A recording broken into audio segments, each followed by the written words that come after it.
What's up, people? Big topic on everybody's mind. How to make more money. Everyone's talking about it.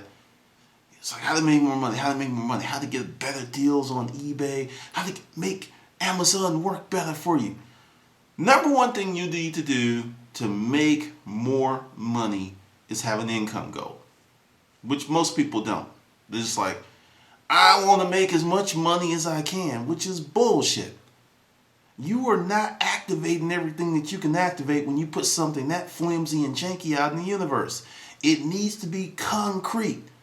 This is something that I do that I don't really tell a lot of people, and I've done it for a long time. Every week, whatever your week starts, whether it's Sunday or Monday, you need to take in your journal, if you don't have one, get one, and write down how much money you want to make that week. Now, before you put in that number, let's talk about how to get to that point. Say you're in sales. And this information is for folks who are in sales or business owners, because if you have a job, your shit's kind of fixed. You could work like you could be a superhero on your job, and you could be right next to that scrub, and you're both going to get paid on Friday. Doesn't really matter. That's why I like being self-employed and doing my own thing, because you literally chart your own course. If you do something exceptional, you're rewarded. If you don't, you're not rewarded. I think that's abundantly fair.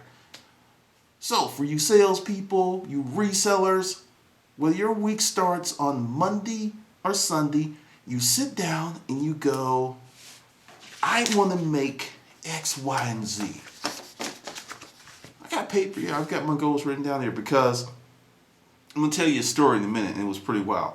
Because Sunday I was feeling kind of froggy, and I wrote down this large number. And I don't know what was wrong with me, right? I wrote it down and put it on the goal sheet, and then I left it alone, and I started doing some other stuff, and I forgot I had a lot of stuff going on this week, and I wasn't going to really be able to market that much. Well, wrote the goal down, right? Day's Wednesday. I go to my mailbox and no, she didn't wink at me today. Inside joke. And I have a check. And I'm like, I wasn't expecting this check. It was from something that I had did months ago, and something happened with the guy, and I just like said, screw it.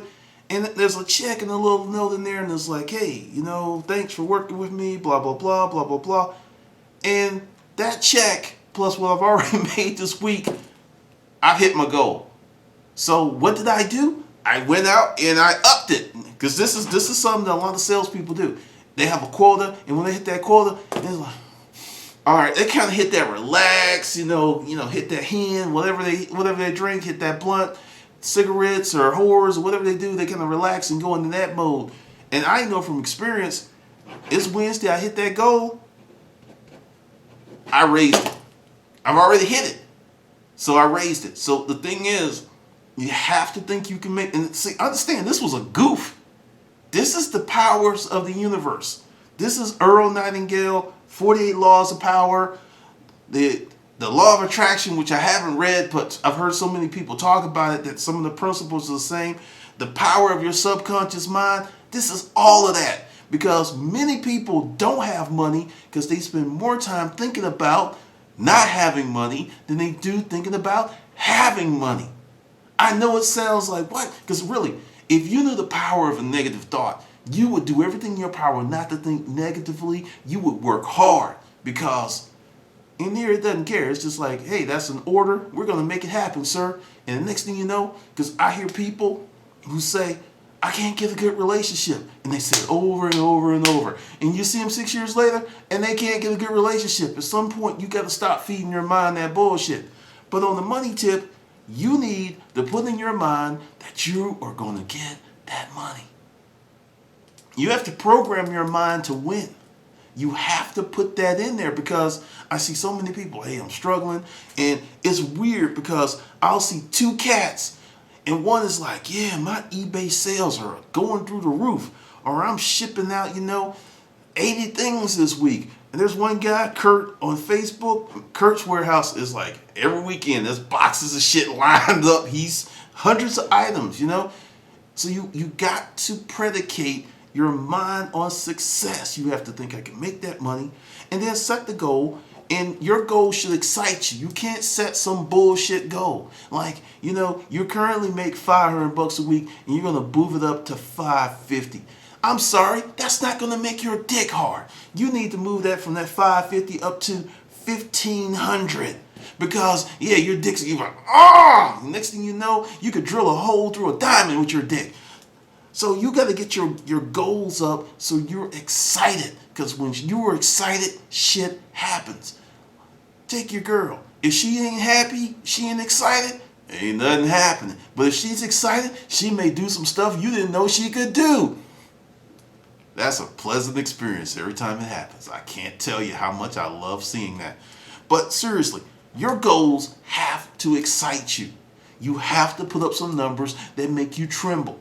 Because it's no fun in doing it. It's just like, I did 500, so I'm going to do 550 this week. No, 1,500. And then when you get to the 1,500, you crank it up to 2,250. Then when you get to the 2,250, you crank it up to 3,000. This is how we built our storage auction income. My partner and I, we sit down, it's like, okay, we're here. Yeah. And we stretched. Stretched and stretched and stretched. And I'm going to tell you, there was some nights it was like, woo, boy, this is kind of like, oh my God, that's a lot of freaking money. And I'm talking about when you are growing your storage auction business, you're spending a lot of money. That's the part of the thing. You're spending a phenomenal amount of money with gas, labor. And I remember one month, we just looked at each other. Ooh, and it was like, I ain't gonna lie, I ain't had no money in the bank, man. My partner, she was just like, she may have like 5,000, but she was tight. And I was just like, woo, this weekend better work out or we in trouble. And it did. It worked out. Best weekend we ever had because we stretched ourselves and then we did it again and did it again. Because the thing is, you are only going to go so far messing around with penny ante people, penny ante products, penny ante profits, penny ante dreams. You're only going to go so far. So if you want to make more money, you have to predicate in your mind you're going to make more money. Because I'm sitting there, I want to say I'm shocked, but I want to say I'm surprised, but that's happened before. I don't know how many times when I had my mind set right, because that's the whole thing. You got to control this. You can't control this shit that goes on out here.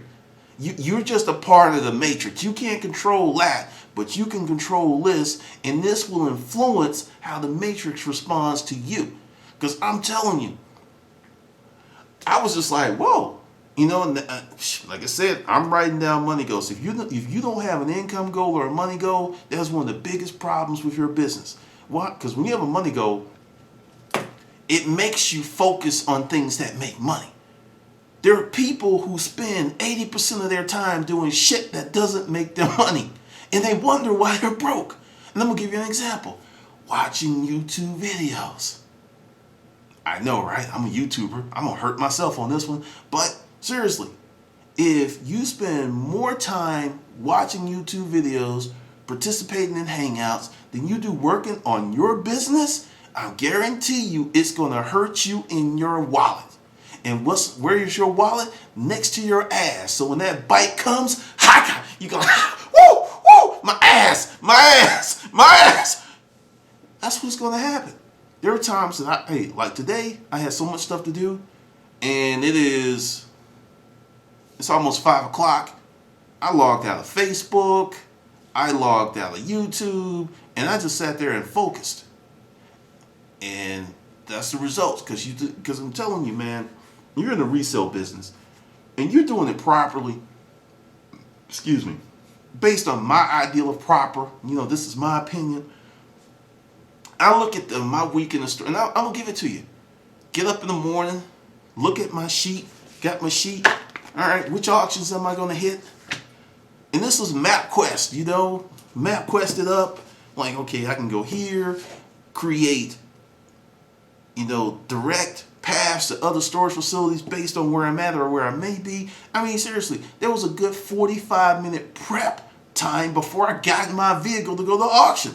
And it's like, okay, this is happening because why? They cancel auctions all the time. So if you only have auction A and auction B, and auction A is canceled, everybody's going to auction B. But if you know about C, D, E, F, G, you know about those other auctions, and not too many people did the preparation that you did, you show up, you will be one of few. I don't know how many times that crap happened. I mean, it's just like, I get there, I remember this one, whoo boy, I just went on a gut call. A lot of auctions going on, but this one property, it was a sweet one. It was really, really sweet. And I took a chance, and I got there, and there was only 3 of us, and they had 8 rooms. And guess who left with 6 rooms? Because the thing is, there was a really nice jackpot unit at other auctions, and everybody talked about it. But from a dollars to profit ratio, my 6 units I got there for $700 and 2 were 10 by 20s. I wasn't even mad. I even shook dude's hands. Congratulations, whatever. Because see, the thing is, you can't live off a jackpot unit. Unless it's like, lottery jackpot. And I mean, jackpot units, 10 grand to about 50. That's where most of them fall. And after that's gone, what you gonna do? You have to, those other units. I spent like $700 and netted close to 9. I would take that every freaking week. But think about money. Think about money. Have money goals. Think about money. Think about, I have money coming in my life. Don't say I'm broke. Never, ever say that shit. Don't ever say you broke. There is emotional currency, intellectual currency. There's a lot of different ways of wealth that are bigger than just financial wealth. Don't ever say you broke. Don't ever pop off into that la la land of I'm telling you, because if you sit down and really think about your life and think about plans of like how you can get money, you'll be shocked. Most people, I don't have no money. I need to borrow some money. I need to do this. I'm telling you, it's out there. The money's out there. You just gotta really think you can get it. That is a good 30-40% of the battle, because there are people going in the battle thinking they're gonna lose, and then when they get slayed in the back by the giant, see, I knew we were gonna lose. We should have never came here. That scared little bitch thinking. You can't think like that now. You just can't. So today, if you don't have one, create an income goal. If you got a job, do what you can. And I'm going to say this. Do not create your income goal to enhance your job revenue. Because the level of work that will go into making more money on your job compared to the level of work that you put in your own business, the yield is going to be totally different. You might make an extra $500 on your job if it's possible, but you made them $2,000. That same effort could have made you $2,000. You gotta think like that. You gotta start thinking like, okay, what really works? What makes sense here? And just put those goals down. So today, put down your income goal. Make sure you think about money, okay? Make sure you think about money. Because if you ain't thinking about money, money ain't thinking about you.